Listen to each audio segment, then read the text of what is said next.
এই টেস্টটা বৈষম্য বিরোধী ছাত্র জনতা আন্দোলনে যারা প্রাণ হারিয়েছেন এই জয়টা তাদেরকে উৎসর্গ করেছে এবং তাদের জন্য টিমের পক্ষ থেকে অনেক অনেক দোয়া এবং তাদের ফ্যামিলিতে আমার মনে হয় অনেক টাফ টাইম গিয়েছে।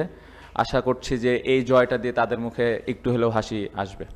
প্রথমত খুবই দুঃখজনক, আসলে এটা আমাদের কন্ট্রোলের বাইরে, বাট সবাই আমরা জানি যে বাংলাদেশের মানুষ একজন আরেকজনের পাশে সবসময় ছিল বিপদে।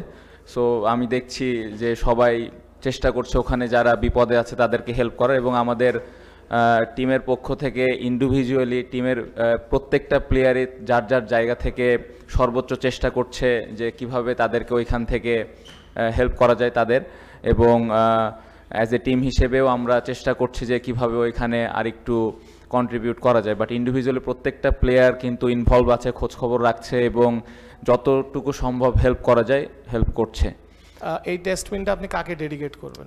এই টেস্টটা বৈষম্য বিরোধী ছাত্র জনতা আন্দোলনে যারা প্রাণ হারিয়েছেন এই জয়টা তাদেরকে উৎসর্গ করেছে এবং তাদের জন্য টিমের পক্ষ থেকে অনেক অনেক দোয়া এবং তাদের ফ্যামিলিতে আমার মনে হয় অনেক টাফ টাইম গিয়েছে। আশা করছি যে এই জয়টা দিয়ে তাদের মুখে একটু হলেও হাসি আসবে। আমি যতটুকু বুঝি অনেক ডেডিকেটেড একজন মানুষ, টিমের জন্য জেতার জন্য যা যা করা দরকার সব কিছু করেন, সব কিছু পার্সোনাল লাইফ একদিকে একদম সরাই দিয়ে টিমের জন্য কিভাবে আমি ভালো করতে পারি ওই জায়গায় ফোকাস করা, টিমকে আমি কিভাবে হেল্প করতে পারি, আরেকটা জুনিয়র প্লেয়ারকে কিভাবে হেল্প করতে পারি। সো এই জিনিসগুলো উনি খুবই আলাদাভাবে করতে পারেন এবং আমি যেটা বললাম খুবই ডেডিকেটেড পারসন। এরকম একটা অবস্থাতে থাকার পরে এরকম একটা পারফরমেন্স করা, টিমে এরকমভাবে ইনপুট দেওয়া, স্পেশালি বোলিংয়ে আউটস্ট্যান্ডিং। আমার মনে হয় যে তার কাছ থেকে আমরা এরকমই আশা করি এবং তার কাছ থেকে সামনের ম্যাচেও এর থেকে ভালো কিছু আশা করছি। আমার মনে হয় পুরোটা একটা টিম এফোর্ট।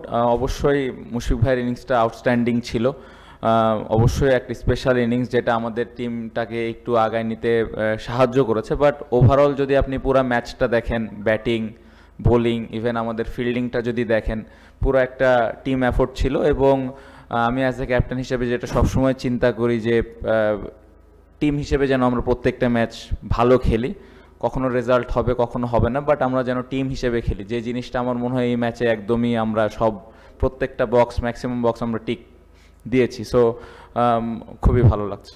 আপনাকে অনেক সময় জিজ্ঞেস করা হয় যে সাকিবের ব্যাপারে, সাকিব খেলবে কি না, সাকিবের কতটুকু পাবেন।